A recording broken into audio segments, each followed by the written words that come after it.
Hi అండి, welcome to smart రీతి vlogs. ఈరోజు వీడియోలో దసరా నవరాత్రుల స్పెషల్ రవ కేసరి ఎలా చేయాలో చూపించబోతున్నాను. ముందుగా ప్యాన్ పెట్టుకొని 2 టేబుల్ స్పూన్ గీని యాడ్ చేసుకోండి.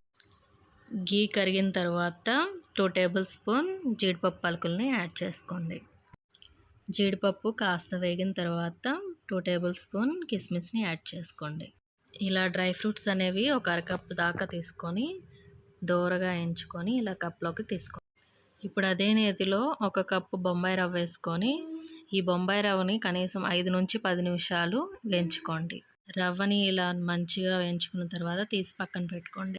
ఇప్పుడు ఒక గిన్నెని పెట్టుకొని 3 కప్స్ వాటర్ యాడ్ చేసుకోండి. 1 కప్పు రవ్వకి 3 కప్స్ వాటర్ అయితే పర్ఫెక్ట్గా సరిపోతుంది.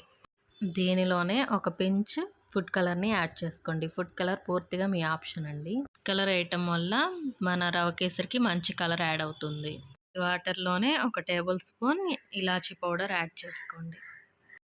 ఇదంతా మంచిగా మరిగిన తరువాత ఎంచి పెట్టుకున్న రవ్వలోకి కొద్దిగా వాటర్ యాడ్ చేస్తూ కలుపుకోండి, ఉండలు లేకుండా. మనం ఆల్రెడీ ముందుగానే నేతిలో ఎంచుకున్నాం కాబట్టి ఉండలేది కట్టదండి. కొద్దిగా వాటర్ వేస్తూ కలుపుకోండి మంచిగా. ఇలా 5 మినిట్స్ కలిపిన తర్వాత దగ్గర పడుతుందండి. ఇప్పుడు మనం షుగర్ యాడ్ చేసుకోవాలి. 1 కప్పు రవ్వకి 1.5 కప్పు షుగర్ అయితే పర్ఫెక్ట్గా సరిపోతుంది. మీరు ఇదే ప్లేస్లో జాంగ్రీ పౌడర్ యాడ్ 2 కప్స్ తీసుకోండి. 2 కప్స్ అయితే బెల్లం పౌడర్ సరిపోతుంది. ఇలా షుగర్ అంతా కరిగిన తర్వాత మనం ముందుగా ఎంచి పెట్టుకున్న డ్రై ఫ్రూట్స్ని ఇందులోకి యాడ్ చేసుకొని మంచిగా మిక్స్ చేసుకోండి. ఇంతేనండి, దసరా నవరాత్రుల స్పెషల్ రవ కేసరి అయితే రెడీ అయిపోయింది. మీరు ఈ దసరాకి ఈ స్వీట్ చేసి అమ్మవారికి నైవేద్యంగా పెట్టండి.